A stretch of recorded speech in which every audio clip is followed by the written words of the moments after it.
Bismillahirrahmanirrahim. Bismillahirrahmanirrahim. Assalamualaikum warahmatullahi wabarakatuh. Alhamdulillah. Alhamdulillahilladzi arsala rasulahu bil huda wa dinil haqq liyudhhirahu 'ala ad-dini kulli wa kafa billahi shahida. Asyhadu an la ilaha illallah wahdahu la syarika lah wa asyhadu anna Muhammadan abduhu wa rasuluhu la nabiyya ba'dah. Terima kasih. Alhamdulillah senantiasa kita panjatkan puji dan syukur kita kepada Allah Subhanahu wa taala. Di kesempatan pagi hari ini, hari Selasa, tanggal 22 September 2020, bertepatan dengan tanggal 5 Safar 1442 Hijriah. Melewati agenda kita embun pagi, mengawali hari dengan inspirasi dan ilmu. InsyaAllah kita akan terus berbagi ilmu, berbagi pencerahan, menghadirkan kehidupan kita yang makin syarat dengan makna ibadah dan karya amal saleh. Sebuah titian kehidupan yang tentu saja akan senantiasa menghadirkan kemuliaan, keberkahan, bahkan ampunan insyaallah subhanahu wa ta'ala. Tidak lupa senantiasa kita doakan orang-orang terdekat di dalam kehidupan kita, kerabat kita, sahabat-sahabat kita, bahkan tentu saja kedua orang tua kita yang saat ini mungkin ada yang sedang terbaring sakit. Semoga Allah SWT memberikan kesehatan, kelapangan, dan keikhlasan di atas segala sakit yang diderita. Dan tentu saja menghadirkan sakit sebagai kifarat, penebus di antara segala dosa dan kesalahan. Allahumma rabbana salli bil ba'sya ishfi anta syafi la shifa illa shifa'uka shifaan la yughadiru saqama. Demikian pula untuk saudara kita, sahabat kita yang saat ini mungkin sedang berhadapan dengan begitu banyak masalah, begitu banyak ujian dari kesulitan-kesulitan yang sudah hadapi. Semoga Allah buka jalan dari jalan hidup yang tentu saja akan memberikan pencerahan dan tentunya membuka jalan untuk bisa menghadirkan kemuliaan di sepanjang hidup dan kehidupan. Senantiasa terbangun jiwa husnuzon, berbaik sangka kepada Allah. Betapa di balik setiap ujian, di balik setiap kesulitan, bahkan musibah dan wabah yang terjadi, sejatinya Allah Subhanahu wa taala memberikan didikan, memberikan bimbingan dan arahan agar kita makin baik dari waktu ke waktu. Tidak jumawa, tidak arogan, makin melembutkan hati kita. Betapa kita ini kecil kalau bukan Allah Subhanahu wa taala yang menjadikan kita menjadi besar dan kuat. Kita ini akan bodoh kalau bukan Allah yang memberikan kepada kita ilmu yang tentu saja bisa mencerahkan hidup dan kehidupan kita. Bahkan kita ini akan tersesat jalan manakala Allah Subhanahu wa taala tidak memberikan kepada kita petunjuk jalan. Maka jadikanlah setiap langkah hidup dan kehidupan kita sebagai modal untuk makin bersyukur kepada Allah Subhanahu wa taala. Modal syukur inilah yang pada gilirannya akan menghadirkan rasa bahagia, ketenangan dan ketentraman di dalam kehidupan kita. Dari bahagia itulah tentu saja kita bisa meraih apa yang kita harapkan. Namun tentu saja untuk bisa meraih bahagia itu, awali setiap langkah hidup kita dengan senantiasa bersyukur kepada Allah. Syukurlah yang menghadirkan bahagia. Dan mereka-mereka yang tentu senantiasa menghadirkan jiwa syukur dalam kehidupan, maka mereka inilah yang senantiasa akan menghadirkan keyakinan di dalam kehidupannya bahwasanya Allah Subhanahu wa taala akan senantiasa membuka jalan, bahkan memberikan begitu banyak harapan di dalam kehidupan. Rasa syukur pula pendengar rasa yang akan menghadirkan jiwa positif di dalam kehidupan kita. Sehingga pikiran-pikiran kita akan jernih dari segala bentuk prasangka, dari iri dan dengki. Karena mereka bersyukur pada Allah, tentu saja hati mereka akan jernih. Maka inilah bagian dari doa, bagian dari kekuatan kita, dari perilaku, dari perbuatan kita. Sebab doa itu sesungguhnya bukan hanya apa yang kita lafazkan, dari apa yang kita ucapkan secara lisan, tapi juga ada bilhal, ada perbuatan. Dan keyakinan kita, apa yang senantiasa menjadi nilai positif dalam kehidupan kita, itulah doa-doa kita. Tatkala kita berpikir bahwa wabah dan musibah ini begitu berat, maka kita akan merasakan berat. Tapi ketika kita sandarkan kembali kepada Allah, maka wabah dan musibah itu akan terasa ringan. Dan tentu saja nanti Allah Subhanahu wa Ta'ala akan berikan keringanan di dalam kehidupan kita menjalani wabah dan musibah, bahkan ujian-ujian di dalam kehidupan kita. Tatkala kita senantiasa berpikir positif, maka kita yakin bahwa di balik wabah, di balik musibah, di balik kesulitan yang kita hadapi, Allah Subhanahu wa Ta'ala membuka jalan keluar, bahkan obat untuk bisa menyembuhkan kita dari berbagai wabah dan musibah. Maka tetapkanlah diri kita dengan rasa syukur, karena syukur itulah jawaban atas setiap permasalahan yang akan kita hadapi. Dengan rasa Bun Pagi kali ini insyaallah mengambil tema jangan jadi hina dan tercela karena dunia. Jangan jadi hina dan tercela karena dunia. InsyaAllah kita akan buka surah Bani Israel, surah yang ke-17 di ayat ke-18 hingga ayat ke-22 ya. Surah Bani Israel, surah yang ke-17 dimulai pada ayat ke-18 hingga ayat ke-22. Kita bacakan ayatnya. A'udzubillahi minasyaitonirrajim. Bismillahirrahmanirrahim. Man kana yuridul ajilata ajjalna lahu fiha ma nasya'u liman nuridu thumma ja'alna lahu jahannam yaslaha madmuman madhura. Barang siapa menghendaki kehidupan sekarang, yakni kehidupan dunia, maka kami segerakan baginya di dunia ini apa yang kami kehendaki bagi orang-orang yang kami kehendaki. Kemudian kami sediakan baginya di akhirat neraka jahanam. Dia akan memasuki dalam keadaan tercela dan terusir. Waman aradal akhirata wa sa'alaha sa'yaha wa huwa mu'minun faulaika kana sa'yuhum mashkura. Dan barang siapa menghendaki kehidupan akhirat dan berusaha ke arah itu dengan sungguh-sungguh, sedangkan ia beriman, maka mereka itulah orang yang usahanya dibalas dengan baik. Kullan numiddu haula'i wa haula'i min ata'in rabbik wa ma kana ata'u rabbika mahdura. Kepada masing-masing golongan, baik golongan ini yang menginginkan dunia maupun golongan yaitu yang menginginkan akhirat, kami berikan bantuan dari kemurahan Tuhanmu, dan kemurahan Tuhanmu tidak dapat dihalangi. Unzur kaifa faddalna ba'dahum ala ba'd walal akhiratu akbaru darajati wa akbaru tafdila. Perhatikanlah bagaimana kami melebihkan sebagian mereka atas sebagian yang lain, dan kehidupan akhirat lebih tinggi derajatnya dan lebih besar keutamaannya.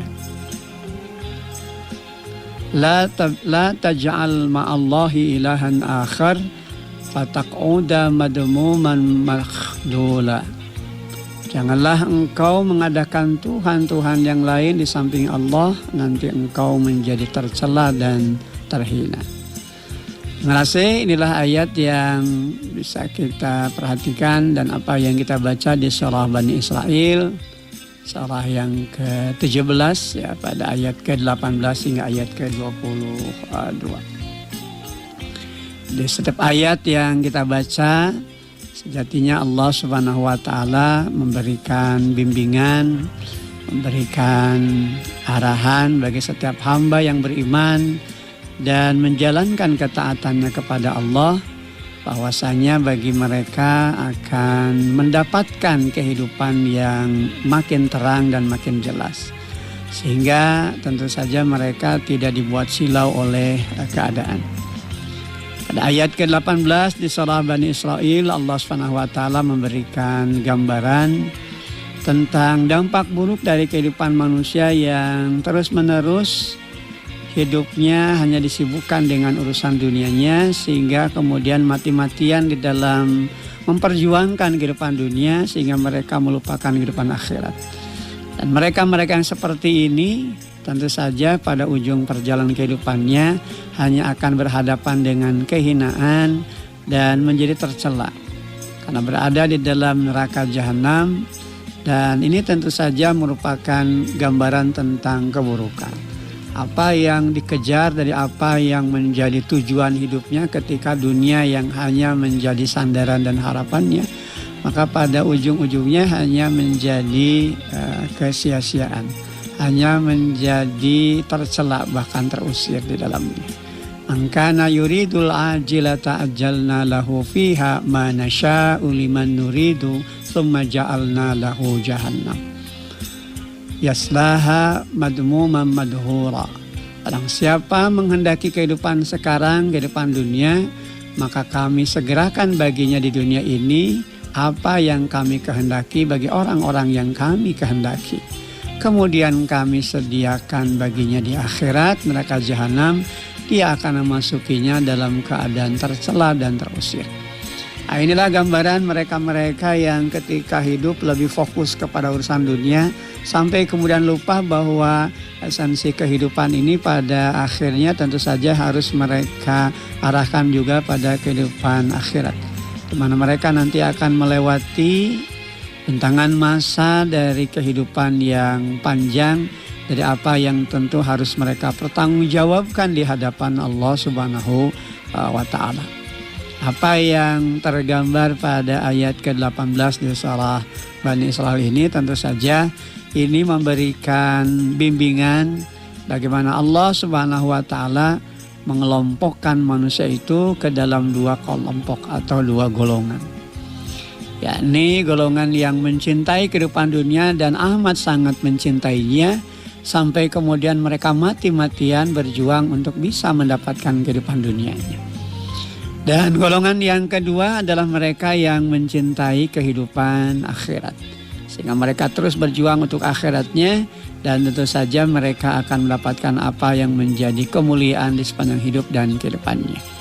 Ketika manusia sudah cenderung kepada kehidupan dunia, mereka mendapatkan apa yang mereka cari dan apa yang mereka perjuangkan, namun mereka tidak memperolehnya untuk kehidupan akhirat. Malah yang terjadi tentu saja adalah kehinaan dan kebinasaan. Mereka tercela, mereka terbuang, diakibatkan karena apa yang mereka kerjakan. Adapun mereka-mereka yang berorientasi kepada kehidupan akhirat, maka tentu saja mereka akan mendapatkan apa yang menjadi bagian dari kemuliaan hidup, bukan saja dunia tapi juga tentu di akhirat. Dan tentu saja makna kebahagiaan dari mereka-mereka yang mencintai kehidupan akhirat adalah mereka-mereka yang tentu akan melihat dunia ini justru sebagai wasilah, gitu kan, sebagai jalan untuk bisa meraih kemuliaan akhirat yang sesungguhnya. Ad-dunya majra'atul akhirah. Dunia itu ladang bagi kehidupan akhirat. Dengan rasa apa yang tertera pada ayat ke-18 sampai ayat ke-22 di surah Bani Israil, tentu saja ini menjadi pembelajaran bagi kita. Sampai jauh mana kita mensikapi hidup dan kehidupan kita. Apakah kita masuk di dalam kelompok dari golongan orang-orang yang sangat mencintai dunia sehingga berjuang mati-matian untuk dunianya, ataukah kita berada pada golongan orang-orang yang mencintai akhirat dan tentu berorientasi hidupnya pada akhirat, dan pada gilirannya tentu kalaupun toh mereka berjuang untuk dunianya, maka dunia tidak melenakan mereka. Nah, inilah gambaran yang indah tentu saja yang harus kita miliki. Kalaupun toh kita fitrahnya, galibnya sangat berkeinginan untuk bisa mendapatkan kenikmatan dunia yang kita cari dan kita perjuangkan, maka tentu saja apa yang kita cari dari apa yang kita perjuangkan tidak menjadikan kita terlena, apalagi sampai tercela dan terhina.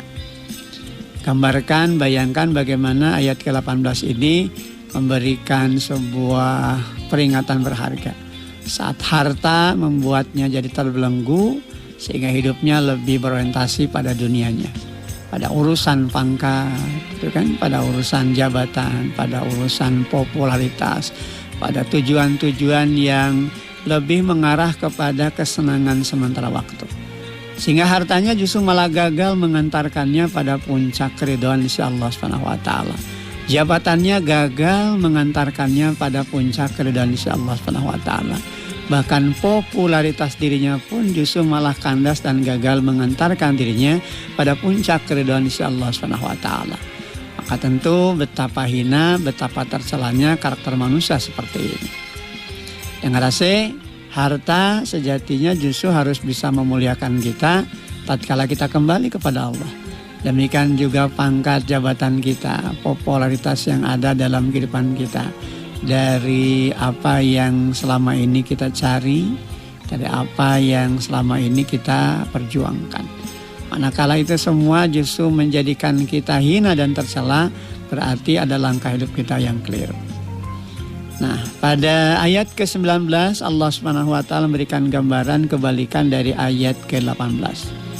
Bagaimana pada ayat ke-19 Allah memberikan penghargaan, Allah memberikan apresiasi begitu pada mereka yang berorientasi hidupnya pada kehidupan yang akan datang, yakni kehidupan akhirat. Kalau toh mereka sekali lagi berjuang berusaha untuk dunianya, maka dunia yang mereka cari adalah bagian dari wasilah sebagai jalan untuk bisa mendapatkan kemuliaan di akhirat. Sehingga kemudian mereka betul-betul bersungguh-sungguh menjadikan segenap ketaatan kepada Allah di dalam kehidupan mereka sebagai pondasi, sebagai modal. Karena memang mereka sudah terbangun di dalam dirinya dengan sebuah keyakinan. Pada saatnya nanti ia akan kembali menghadap Allah, akan mempertanggungjawabkan apa yang telah dikerjakannya di masa hidup. Ya, jalani hidup di dunia, namun kehidupan dunia tidak menjadikannya terlena, apalagi sampai menjadikannya menjadi hina dan terusir. Dunia justru menjadi ladang serta jalan untuk meraih kemuliaan di akhirat. Bagaimana Allah Subhanahu wa taala telah memberikan janji dan harapan yang mulia di dalam kehidupan. Faman aradal akhirata wa sa'alaha sa'yaha wa huwa mu'minun faulaika kana sa'yuhum mashkura. Dan barang siapa menghendaki kehidupan akhirat dan berusaha ke arah itu dengan sungguh-sungguh, sedangkan dia beriman, maka mereka itulah orang yang usahanya dibalas dengan kebaikan. Dengan rasa sejatinya bagi setiap pribadi muslim yang benar-benar beriman dan taat kepada Allah Subhanahu wa taala, maka tentu saja di dalam menjalani hidup dan kehidupan ia akan senantiasa mawas diri, ia akan senantiasa berhati-hati di dalam menjalaninya. Maka kehati-hatian inilah yang tentu akan mengantarkannya kepada keselamatan, kemuliaan, bahkan kebahagiaan dari apa yang senantiasa mereka harapkan dan mereka cita-citakan. Maka berhati-hatilah di dalam menjalani roda kehidupan. Jangan sampai kategori hamba dunia justru nempel dalam diri kita. Karena betapa rugi, ya, betapa tercela, betapa hinanya manusia yang sudah menjadi hamba dunia dan diperbudak dengan kehidupan dunianya. Maka Allah SWT dalam hal ini juga akan memberikan balasan begitu ya atas apa yang dikerjakan hamba-hambanya. Siapa yang berjuang hanya orientasi untuk dunianya, mereka mendapatkan. Tapi tentu apa yang mereka dapatkan di dunia hanyalah sesuatu perkara yang bersifat sementara waktu. Sementara di akhirat mereka tidak mendapatkan kemuliaannya, justru yang terjadi adalah kesengsaraan, kehinaan, dan kebinasaannya. Sebaliknya bagi mereka-mereka dari golongan yang senantiasa berjuang untuk akhiratnya, di mana dunia itu justru menjadi wasilah saja untuk bisa mendapatkan kemuliaan akhirat, maka tentu mereka akan mendapatkan kemuliaan di sisi Allah Subhanahu wa taala. Nah, ini yang kemudian tentu harus senantiasa menjadi bagian dari penyadaran kita. Siapapun yang berjuang untuk dunianya, mereka pasti akan mendapatkan. Karena Allah memiliki kemurahan. Allah akan memberikan bantuan kepada mereka yang dengan kemurahannya Allah Subhanahu wa taala akan memberikan apa yang diinginkan oleh manusia tanpa ada yang bisa menghalangi. Namun tentu betapa ruginya hidup kita pendengar AC, manakala apa yang kita cari, manakala apa yang kita perjuangkan lebih kepada urusan dunia. Disusuti dung-dung begitu ya kata orang Priangan mah. Tugu lupet nyawa gitu kan. Dari pagi, siang, sore, bahkan malam hari, bahkan sampai tidurnya kembali dan bangun kembali. Yang difikirkan itu hanya urusan-urusan dunianya saja. Ya, ini kan rugi begitu ya. Kalaupun tahu mendapatkan bagian dari kemurahan Allah dengan apa yang dia cari dan dia perjuangkan di dunia, tapi dia tidak mendapatkan itu di akhirat nanti. Allah melebihkan sebagian yang lain atas sebagian yang lainnya dari apa yang tentu mereka perjuangkan. Namun yakinlah bagi mereka-mereka yang berjuang untuk akhiratnya, tentu mereka akan mendapatkan ketinggian di dalam kaitan derajatnya di sisi Allah SWT, dan inilah bagian dari keutamaan yang sesungguhnya. Unzur kaifa faddalna ba'dahum 'ala ba'd walal akhiratu akbaru darajatin wa akbaru tafdila. Ya kan? Nah, ini yang bisa kita baca di ayat ke-21 ya. Perhatikanlah bagaimana kami melebihkan sebagian mereka atas sebagian yang lain, dan kehidupan akhirat lebih tinggi derajatnya dan lebih besar keutamaannya. Nah, ini janji Allah kepada mereka-mereka yang senantiasa berorientasi kepada akhiratnya. Tatkala dunia betul-betul jadi pegangan bagi dia untuk mendapatkan akhirat yang mulia. Sehingga dunia ini betul-betul menjadi investasi berharga untuk ditorehkan dengan ibadah dan amal soleh. Oleh karena itu, jangan sampai kemudian kita mempertuhankan Tuhan-Tuhan yang lain selain Allah SWT, yang pada ujungnya justru hanya menjadikan kita tercela dan terhina. Tatkala dunia jadi Tuhannya, tatkala kekayaan, pangkat, jabatan jadi Tuhannya, maka dia tentu akan berada pada kondisi yang amat tercela lagi, hina. Nah, ini di ayat ke-22 ya, di surah Bani Israil Allah SWT nyatakan, la taj'al ma'allahi ilahan akhar fataq'uda madmuman makhdula. Janganlah engkau mengadakan Tuhan-Tuhan yang lain di samping Allah, nanti engkau menjadi tercela dan terhina. Mungkin orang menyembah berhala, patung-patung yang disembah dan dipersembahkan itu sudah tidak ada mungkin, gitu ya. Tapi ada kalanya manusia kemudian mempertuhankan hartanya, mempertuhankan pangkat dan jabatannya, kekuasaan, kekuatan yang dimilikinya. Apa yang terjadi? Justru mereka menjadi tercela dan terhina. Nah, inilah akibat dari manusia-manusia yang tatkala hidupnya menjadi hamba dunia, bahkan masuk di dalam budak dunia, karena kehidupan mereka lebih berorientasi kepada tujuan yang sementara waktu dan kemudian melupakan apa yang kekal di dalam kehidupannya dari kehidupan akhirat yang sejatinya justru akan mengantarkannya pada kemuliaan, akan mengantarkannya pada derajat yang unggul insya Allah SWT. Dengan rasa ada ciri begitu ya, ada karakter manusia-manusia yang digambarkan telah menjadi hamba dunia atau budak dunia. Ini diantaranya bisa kita lihat ya di dalam kehidupan kita. Yang pertama, saat ibadah gitu kan, hanya menjadi sekedar pelengkap, sekedar gugur kewajiban. Yang penting sudah dijalankan. Tidak peduli apakah ibadahnya itu memberikan dampak di dalam kehidupannya ataukah tidak. Nah, ini berarti sudah jadi hamba dunia, sudah diperbudak dengan dunianya. Ibadah itu hanya sekedar pelengkap, hanya sekedar gugur kewajiban. Dan yang penting manges dijalankan, yang penting manges dilakonan. Urusan rubah atau tidak lain soal. Nah, ini bahaya gitu ya.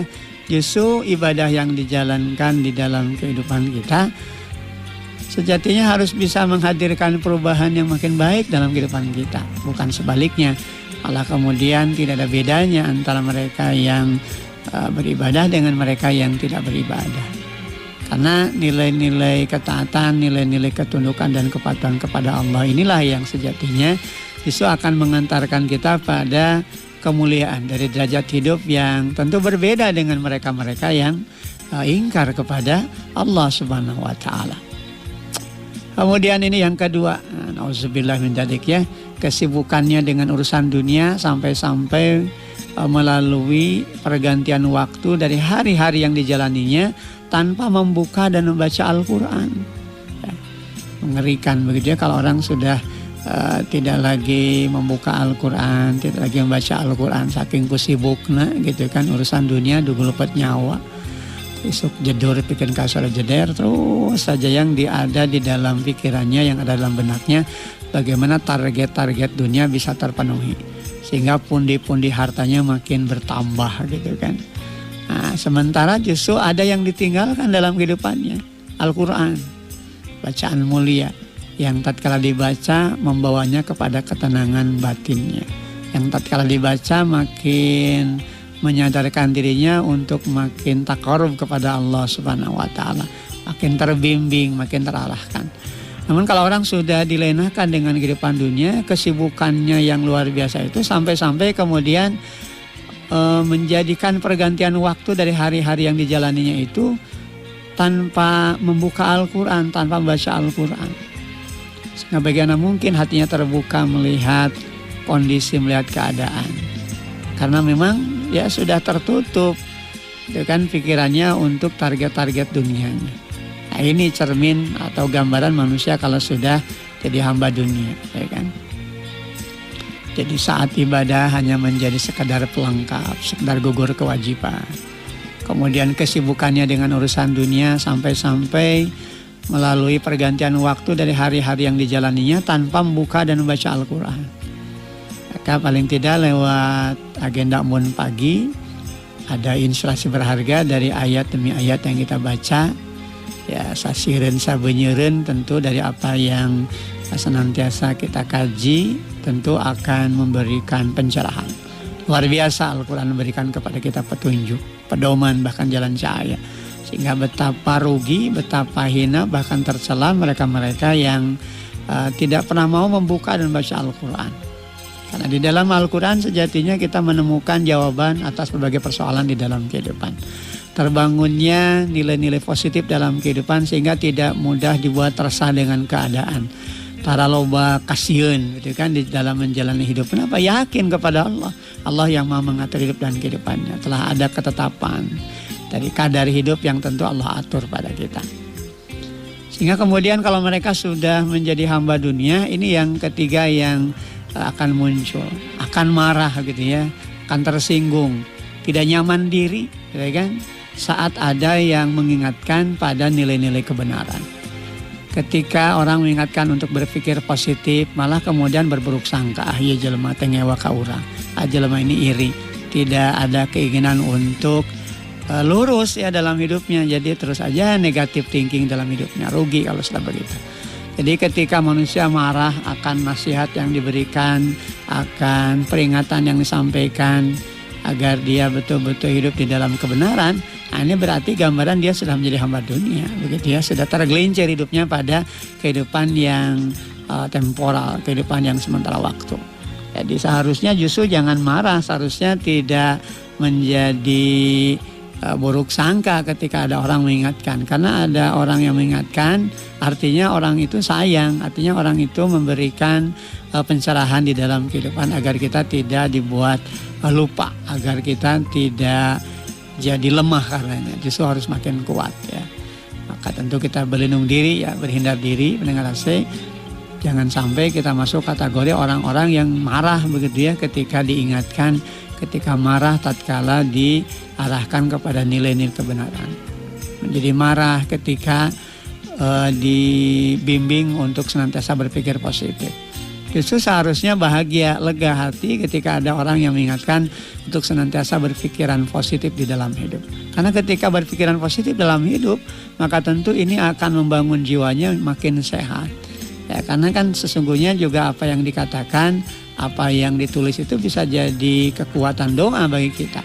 Ketika kita berpikir hidup ini susah, ya jadi susah.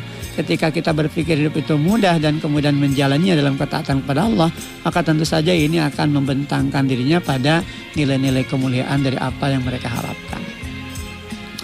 Nah, pendengar AC, kemudian ini yang harus juga senantiasa kita jaga ya. Jangan sampai menjadi hamba dunia, jangan sampai menjadi budak dunia. Tatkala hidup lebih terkagum-kagum begitu ya pada gaya hidup orang-orang yang lebih darinya. Melihat orang kaya gampang mudah terkagum-kagum gitu ya.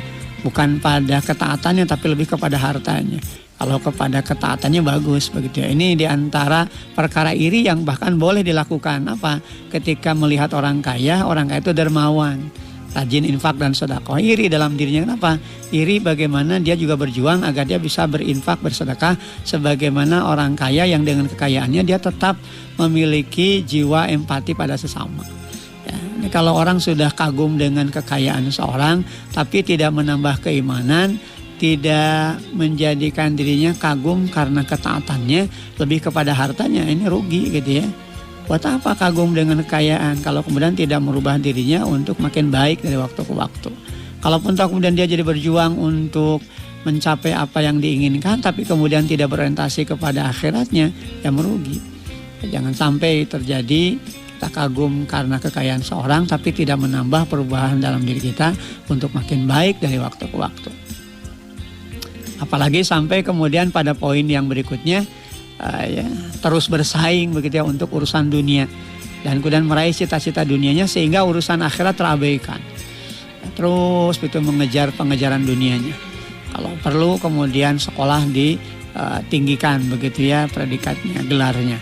Tapi hanya untuk bersaing untuk urusan dunia, tidak untuk urusan makin menjadikan takarub kepada Allah. Maka tentu ini adalah bentuk keterjebakan, bentuk kehinaan, bahkan bentuk tercelanya manusia. Karena apa yang dia perjuangkan dari apa yang dia cari bukan pada tujuan-tujuan yang nanti berujung pada kemuliaan ya. Apalagi kalau kemudian muncul rasa tidak bersalah saat melakukan dosa.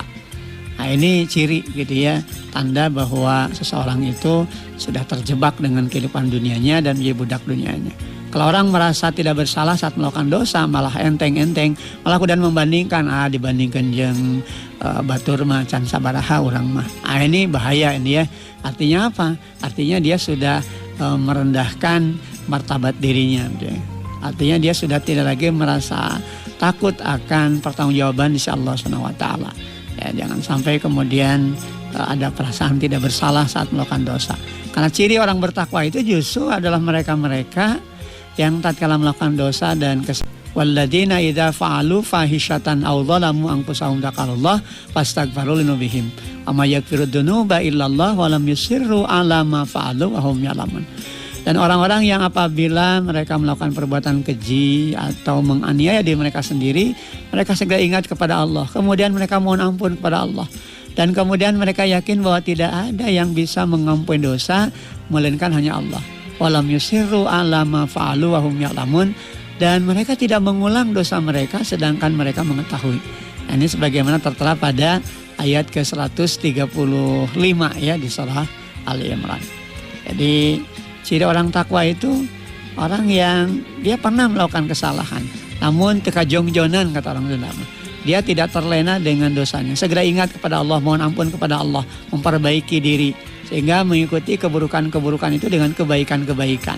Dan tentu saja yang paling mendasar, dia tidak mengulang kembali perbuatan dosa mereka sedangkan mereka mengetahuinya. Nah, ini juga termasuk dari apa yang harus senantiasa kita perhatikan. Adapun hal lain yang juga harus kita waspadai pendengar rahasia, jangan sampai kita masuk kategori ciri orang yang jadi hamba dunia bahkan jadi terjebak dengan dunia adalah manakala kehidupan dari aktivitas yang ada di dalam kaitan belajar agama gitu ya hanya sebatas mengisi waktu luang setelah kesibukannya bekerja. Jadi baru penting dengan urusan agama, memahami nilai-nilai agama itu setelah terpenuhi kacumponan gitu kan urusan dunianya. Jadi ya sisa waktunya saja begitu ya. Padahal sesungguhnya belajar agama itu harusnya menjadi pondasi yang nanti melingkupi hidup dan kehidupannya sehingga dalam menjalani kehidupan dia akan berpatokan kepada apa yang dia pahami dari apa yang harus mereka tunaikan dalam kehidupan sehingga membawa kebaikan. Dan yang terakhir tentu saja yang harus kita waspadai jangan sampai kita menjadi hamba dunia sehingga terjebak dengan dunia dan menjadi budak dunia adalah manakala kita lebih banyak memiliki kawan, memiliki teman, memiliki sahabat yang justru kebanyakan tidak mengingatkan kita kepada Allah. Ya, makanya betul ya penting sekali apa yang senantiasa kita baca dalam Al-Quran watawasau bil haq watawasau bis sabr. Saling mengingatkan pada kebenaran dan kesabaran. Jadi kalau kita punya sahabat, hitung-hitung sahabat kita, teman kita, kalau dirunut, apakah mereka betul-betul membawa kita kepada jalan untuk makin mengingatkan kita pada Allah? Atau jangan-jangan justru malah menjauhkan kita dari Allah? Yang lebih banyak kepada hura-hura, yang lebih banyak kepada upaya-upaya untuk kesenangan-kesenangan sesaat sementara waktu. Sehingga akhirnya justru merugi, hina dan tercela. Jadi tentu saja ini juga jadi perhatian buat kita ya. Carilah sahabat, carilah teman, dan berjuang berusaha untuk mendapatkan sebanyak-banyak teman, sebanyak-banyak kawan dan sahabat. Tapi satu hal, mereka makin mengingatkan kita kepada Allah SWT. Karena inilah awal kemuliaan, dan inilah yang akan mengantarkan kita untuk saling mendoakan, bahkan saling mengingatkan dan saling menguatkan. Dengan rasa kita sudah berada di puncak acara kita Embun Pagi. Mudah-mudahan apa yang dipapar di kesempatan pagi hari ini senantiasa menjadi ilmu, senantiasa menjadi pencerahan bagi kita. Mudah-mudahan Allah SWT senantiasa menguatkan langkah kita untuk senantiasa terbangun dengan keimanan dan semangat untuk terus menghadirkan keimanan sebagai fondasi di dalam kehidupan kita. Aqulu qouli hadza wa astaghfirullah li wa lakum. Walhamdulillahirabbil alamin. Wassalamualaikum warahmatullahi wabarakatuh. الحمد لله